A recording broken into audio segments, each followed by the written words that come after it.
모른다잖아. 난 너 데리고 와서 도시라도, 어?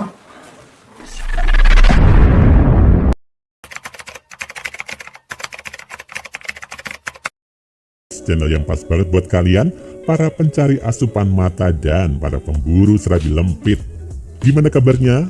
Udah habis berapa video cocok tanam hari ini? Apakah kalian melihat video ini untuk mencari asupan serabi lempit? Kebetulan nih, Om balik lagi dengan review film yang judulnya The Innkeeper.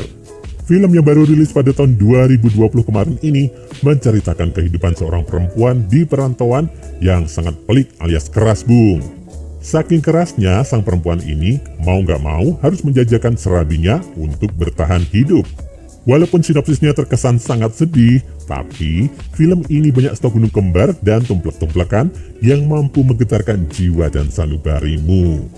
Oh iya, Om mau ngingetin bahwa bercocok tanam dan tumplek-tumplekan memang adalah unsur yang nggak bisa kita pisahkan dari semesta Bigos. Jadi, mungkin kalian perlu menyiapkan tisu sebanyak-banyaknya ya. Ya, siapa tahu kan, saat sedang nonton minuman kalian tumpah, jadi harus dilap pakai tisu, gitu. Buat kalian yang penasaran, rilekskan pinggul kalian, duduk santai, dan Om puter dulu intronya.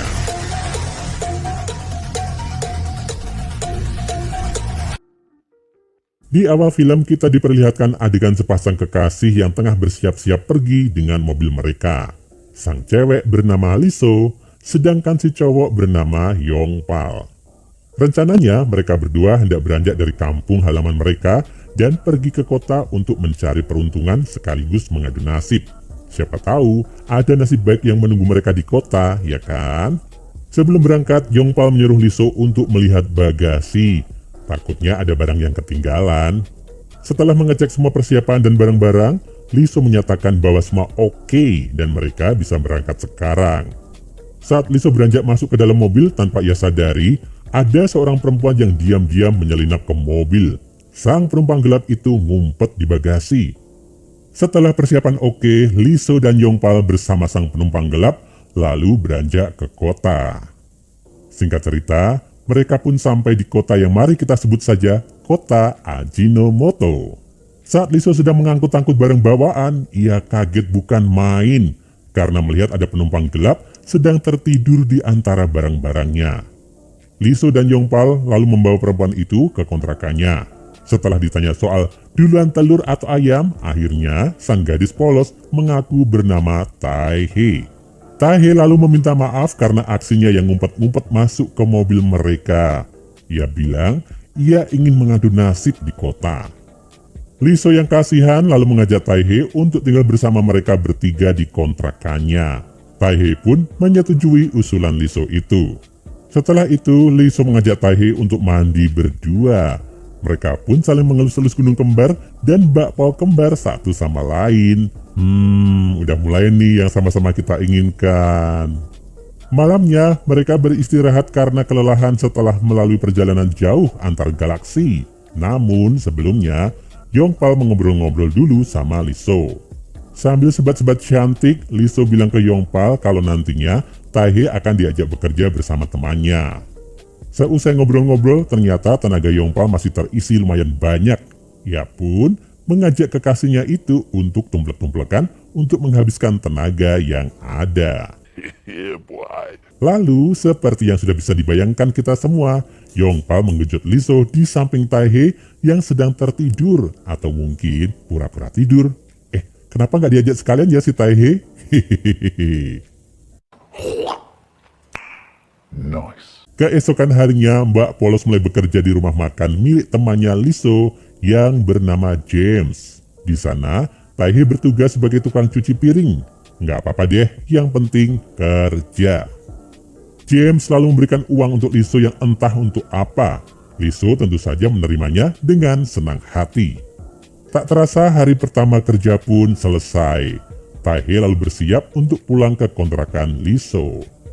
Namun, Taehe ditahan oleh James yang sedang mabuk dan ingin merasakan serabi lempit milik Taehe.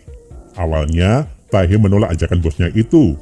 Tapi, ia nggak bisa melakukan apa-apa karena takut dipecat. Alhasil, Taehe digenjot oleh James. Ternyata, aksi James itu dilihat oleh Liso yang hendak menjemput Taehe. Lizzo merasa marah karena James berbuat yang iya-iya kepada temannya.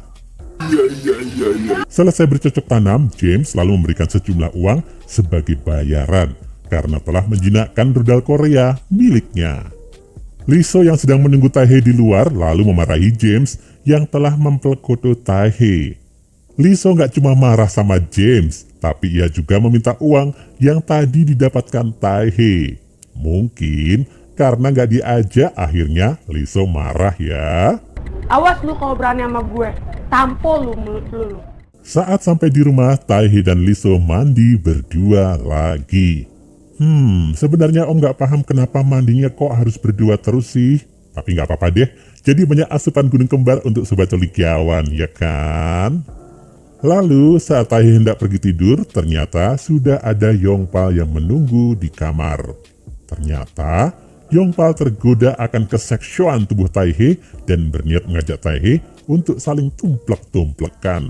Wah, kuat juga ya si Taehae menjinakkan dua rudal Korea dalam satu malam. Seusai bercocok tanam, Taehae menyempatkan diri untuk menulis diari. Di sana, ia menuliskan betapa kejamnya hidup dan mencari uang di kota. Keesokan harinya, James terlihat sedang berenang di sebuah kolam air panas. Tiba-tiba, datanglah Taehae yang ikut bergabung dengan James tanpa sehelai benang pun. Kalau sebelumnya James yang memaksa untuk mempelkoto, kali ini malah Mbak Polos yang menawarkan dirinya untuk dielus-elus James. Walah, Taehae, kenapa dirimu jadi begini nak? Tanpa pikir panjang, James pun lalu menyambut baik ajakan Taehae. Terjadilah adegan bercocok tanam di kolam air panas. Di lain tempat, Yongpal terlihat sedang makan siang bersama kekasihnya si Lizzo. Diam-diam, Yongpal malah gagal fokus ke arah gunung kembarnya si Lizzo. Ia juga mengajak Lizzo untuk menjinakkan rudalnya sehabis makan.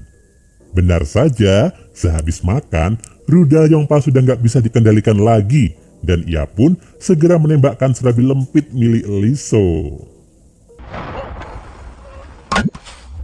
Saat sedang asyik-asyik, tiba-tiba telepon berdering. Lizzo yang sedang bercocok tanam dengan kekasihnya itu lalu mengangkatnya sambil meraung-raung. Ternyata telepon itu dari James. Ia meminta izin kepada Lizzo dan Yongpal untuk membawa Taehae pergi bersamanya. Mendengar hal tersebut, Lizzo yang lagi enak-enak merasa panik karena orang yang dibawanya dari kampung kini sudah nggak dalam tanggung jawabnya lagi. Lalu, film beralih ke Taehae yang sedang menyetir bersama James.